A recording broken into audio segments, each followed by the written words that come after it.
just embracing the wind, the stars. Hey, Laura, Billy Bob, Pam, it's you, Marcy, Roadrunner, Shanty, Raylene, Bass Bike, Billy Bob, Alexander. So stop all your chasing, start simply embracing. Thanks for the join, the share, the like, the love, the hearts.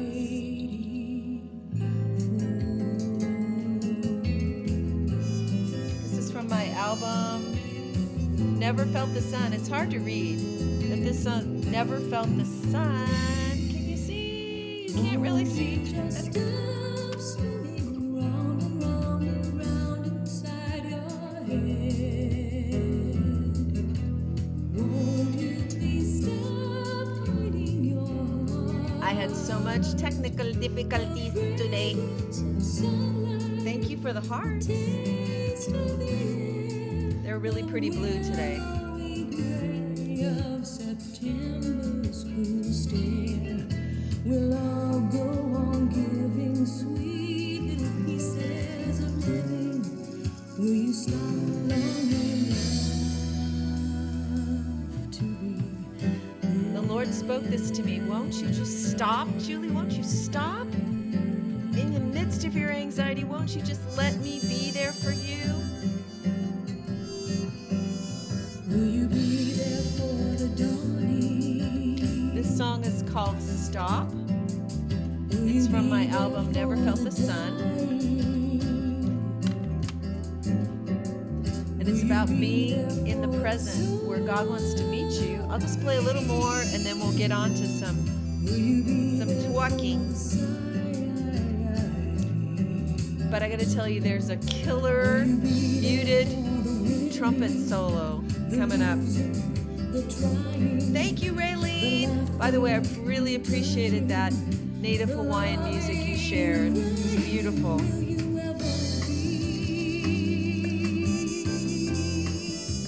Check this out. You like this solo? Come on. I'm hoping to include these kinds of songs in my Presence Jazz sets, to be able to have songs like this that are from my repertoire, things I've written that are prophetic revelatory songs that then flow into more worship-oriented songs, so that we have like a kind of a setup and I don't know, just new spaces where we can go. In any event, welcome, welcome, welcome, welcome, welcome. Are you ready for some discomfort? Don't we just hate discomfort? We totally hate discomfort, don't we? We think we've learned. They taught us, you guys. They taught us, and my generation, the Phil Donahue generation. This is me on guitar. Check it out.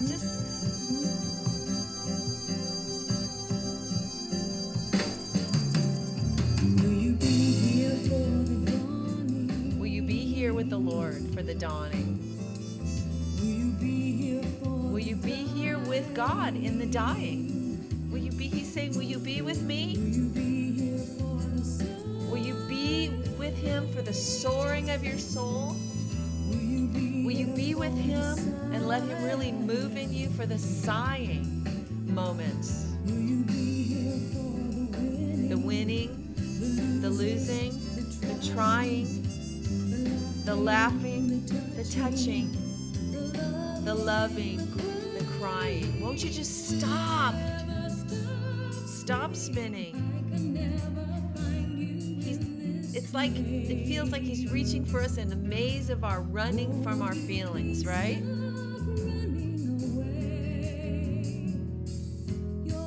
This is prophetic. So you're caught in a whirlwind, lost in the race. I'm calling you back to a still, quiet place. Thanks, Pastor Rick. A place where he'll meet us.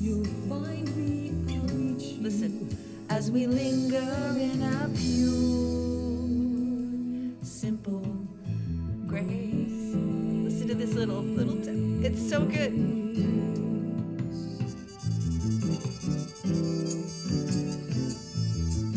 God's calling us to stop. Won't you just glad to see you, Pastor Rick.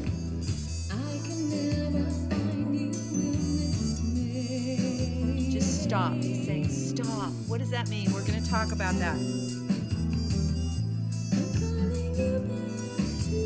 I'm calling you back to a pure, simple grace. Hey, Greg. Well, check it out. Seriously, I lived with low-grade anxiety for most of my life, this feeling like I wasn't safe, like something was out to get me. I actually had a spirit of death following me around from a childhood experience. I had a lot of things, and I lived in a constant white noise. And I filled my white noise with obsessive-compulsive behaviors, organizing, cleaning, avoiding conflict with people, trying to be good, trying to function out of my core strengths, which are organization, and I have ministry skills, when God was calling me into the sacred space of the artist, where your heart is going to be exposed and you don't know what's going to show up at the piano and the guitar and the voice, in the canvas, in the intimacy with God. And I ran like crazy, and I got a lot of bennies from a nice, clean, perfect looking house and well turned out children and things in order and all these things. I was the balls in the air and the stuff, because the world will always reward you for your strength gifts that bring good things for many people, you know? But I lived with a constant white noise, and when I tried to be still, it was painful, lots of discomfort. And the Lord said to me, "Won't you just stop?" I heard him say, "Stop." And I wrote that song, and it was years in an unfolding of what does it mean to stop. And God had to take me into the deepest place of discomfort to find out. It was like a big, huge void. And then in there, of course, I talked yesterday about the voices, you know, that when you go to pray, tell you, well, if you really love God, you'd have prayed yesterday, or you would have fasted, or you would have prayed a different way, or stop whining. You know, there's a lot of accusers that come after you when God's calling you into the still place. But it's in the still place, and it's in the stopping that we begin to develop a tolerance for discomfort. This is what I want to talk to you about today. I've given a lot of theory over the last couple of weeks, and I want to break it down into some specifics. Fear-free living is learned. The ability to hold counsel, to expand into the presence of God, and the ability to be still is learned, practiced, and stretched into us and born into us. It's like the pressing of clay against our hand, and God is pressing into that. And I really believe that our generation, look, our grandparents were World War II people, right? And our parents, World War II people. And they went to war not expecting to feel good. Nothing my parents did growing up, they did expecting to feel good about it. Did your parents get up every day and expect to feel good about everything? Did expect to feel fulfilled and happy and good? Or did they get up and just go, gosh darn it, it's the right thing to do. I got to go to work. I got to feed my kids. Did they live in a world where everyone constantly needed affirmation to know we're okay, and certificates and awards and, hey, you're great. You're just the greatest thing ever. Aren't you just great? You're just so great, you know? And our parents learned the reality that they did not expect to feel good all the time, but they did expect to do their duty. They did expect to work. They did expect to show up. And I think they expected that would be good, and there would be benefits from that they could feel good about. Obviously, they were a generation then that was caught off guard by the therapy generation, which began with my older sister and brother and carried on with me. This is where we had this massive change in the 1960s, and we had drug addiction, and we had the questioning of authority. We had the sexual revolution. We had feelings come up. And now for this generation following my parents, it wasn't enough for them that they just that we are, you know, our older siblings just did our job. We wanted to feel good. We wanted to feel happy, and we started medicating. Didn't our generation start medicating with drugs? You know, initially the big thing was cigarettes and gum chewing in school, and then the next thing you know, it's marijuana, Greg, and drinking, and drugs, the whole illicit drug culture, and there was a void in simply the duty of doing things, right? And there were deeper questions. Our parents accepted the 10 Commandments, and they said, this is what we believe, And then we came along, or I would say I'm sort of at the tail end of this boomer thing, and came along and said, well, why the Ten Commandments? Why not why not Buddha? Why not this? Why not that? Why even God? And my parents' whole generation was unprepared for the kinds of questions and thinking that was going to come across, and they were unprepared for the therapy generation. And we lived through the Phil Donahue days. Do you remember that? There was a time when nobody got a microphone unless you had credentials. And then good old Phil Donahue came onto the scene. He was the precursor to Dr. Phil and the rest, and The View, the big mouth women. And he put a microphone in front of everyone in his audience and said, what do you think? And it was game changing. It was life changing.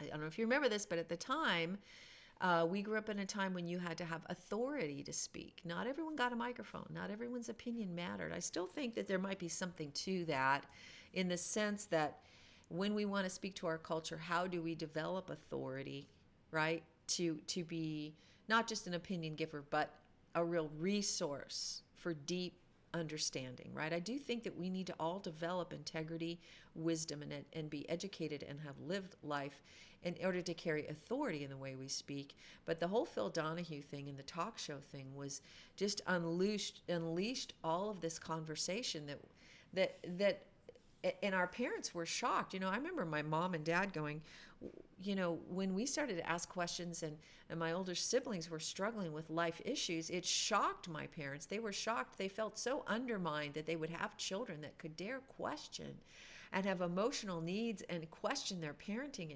and their life. And all this started to come out. And then we became the generation whose feelings needed to be addressed, didn't it? We went from, as younger, brother, sister, whatever, struggling to deal with the issues, because that World War II generation came home. Didn't they come home from war with wounds and with authoritarianism and kind of just, kids, just do what we did, just do the right thing. It's the right thing for gosh sakes. And moms and dads came home from the war, or, moms were mostly at home, but the dads came home and they just wanted everything to be the way it was. They just wanted their kids to respect them. They just wanted to provide. They wanted the good life. They'd been traumatized in battle. The nation had been traumatized. Women's roles shifted. The women's movement came out of World War II because women were alone without their husbands, and they began to do different things. They entered the workforce. A lot of Soviet communist infiltration happened right after World War II, and a lot of infiltration, nefarious infiltration of our institutions through our own government, and it began to be a period of upheaval, and moms and dads just wanted everything to go back to the way it was, but it was too late. The boomer generation was asking questions. The boomer generation had emotional needs. The boomer generation wanted to know why about everything and wanted to understand our feelings and wanted to take it apart. And drugs were offering us a way to have psychedelic experiences and to go to other realms and to question everything. And all of a sudden it's all thrown up. Free love, free this, free that, free everything. And so this boomer generation, of which I am at the very tail end, became the generation and then the kids that we raised, and the psychological mindset of how we should feel about everything, how good we should feel, and how we should be okay. We should all be seeking this sense of, validation and well-being in everything we do. And if we don't, we can get a pill, because now we can go off to the doctor's office, and now pharmaceuticals are coming. We can get those pills. We can drink that alcohol, and then the television bursts in, and now we've got all of these things filling us. And my sense today is that we were taught, my friends, we were taught to really hate discomfort and to have very low tolerance for the kind of pain it takes to actually govern in our lives. And so we have got to learn the glory of discomfort. We've got to relearn that we can be uncomfortable.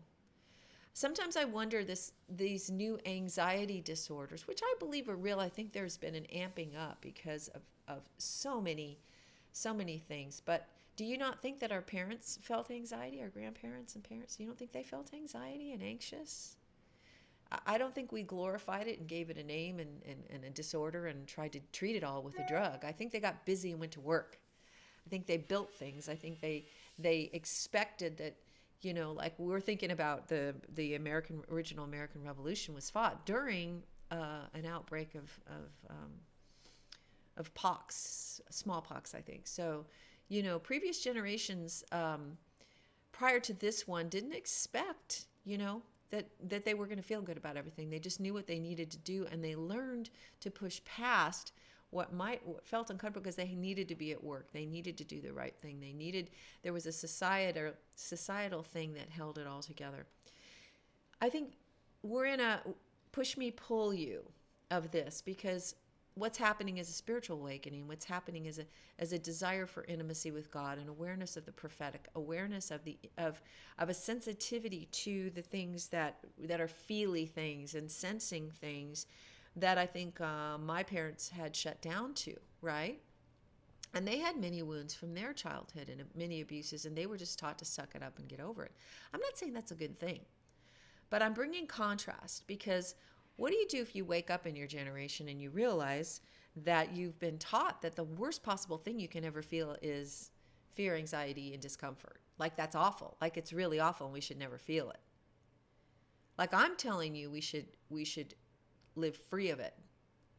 But we feel like we should just never, we shouldn't have to feel it. So what our culture has taught us is to avoid it, to have no tolerance, to have no strength in the face of things that come up in you, that you experience that are coming up.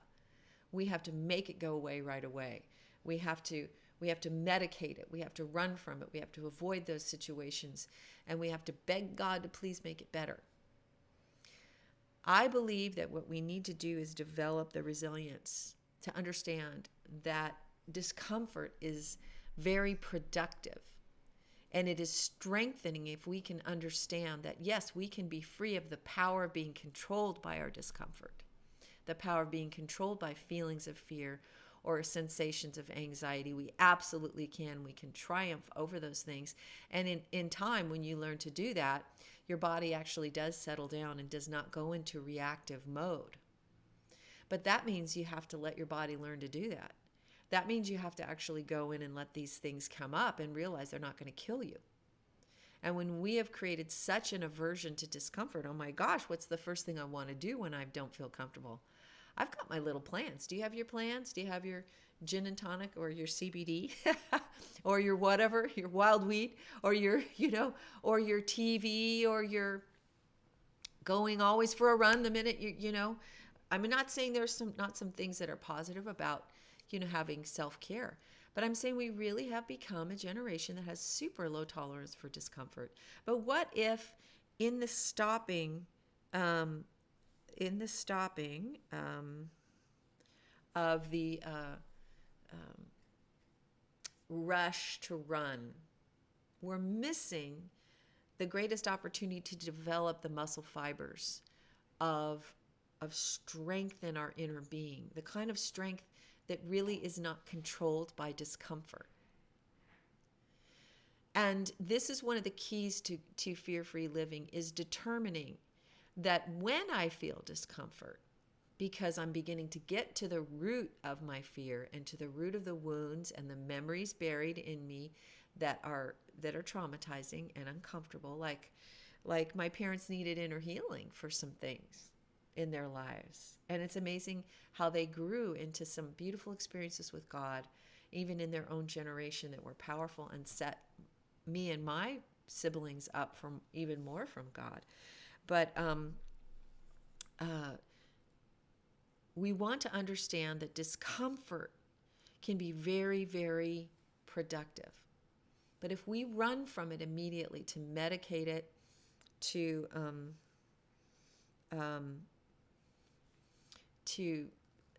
avoid the situations and the people that need dealing with, to wimp out and hide, we're missing the whole point of what discomfort brings us. And so there needs to be a choice. When I was really trying to overcome the things that I was just were holding back my destiny. I talked earlier this week how your fear is a roadmap to your calling. And that's important. You should listen to that if you missed it. And you get to the point where you go, I can't afford to be controlled by fear or anxiety anymore. And I begin to pray like this, Lord, I will do whatever it takes. I have to be free. You said abundance. I believe you promised me abundance. So I got to get abundance. So whatever it's going to take me to get abundance, I got to go get that abundance. So wherever I have to go, I would say whatever I have to go, whatever I have to do, whatever I have to confront, the answer is yes, Lord. Lead me through it and show me what it is, and I will go. And that is your first step as a person who's determined to overcome. Remember I said, Jesus has said, I'm knocking, Yeshua, I'm knocking on the door of your heart to come in and eat with you, dine with you, sit with you, fellowship with you. And if you overcome, then you're going to sit with me on my throne. This is his promise. And he is the prize, right? And so we have to determine, to be more determined than our discomfort, that beyond the discomfort is purpose and destiny. And I have to have a new mindset and a new understanding that discomfort brings me great gain. And I do not need to fear my fear my anxiety, and fear my discomfort. I need to determine that it is a state that I have learned to live out of, and that it has much to teach me about what I believe. Because fear is always teaching you what you believe. Anxiety is always teaching you what you believe. So pay attention to what they're saying to you, and determining that I will embrace discomfort because it is for a season. The discomfort of what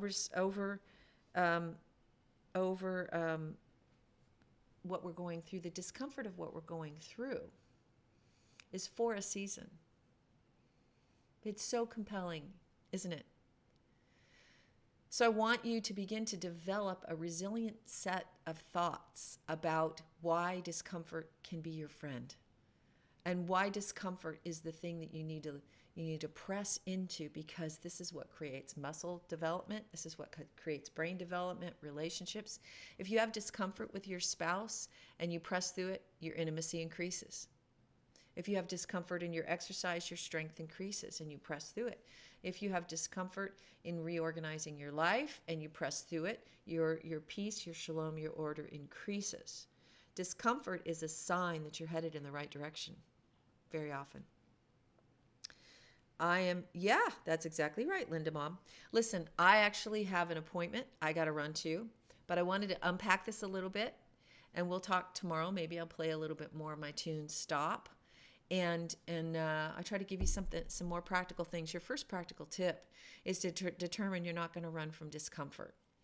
That it's a season in your life, and it has something to teach you about what you've believed, and that there's great gain in sticking with the process that takes you through discomfort to that calling and destiny on the other side of your fear. Does that make sense? All right, you guys. I'll see you.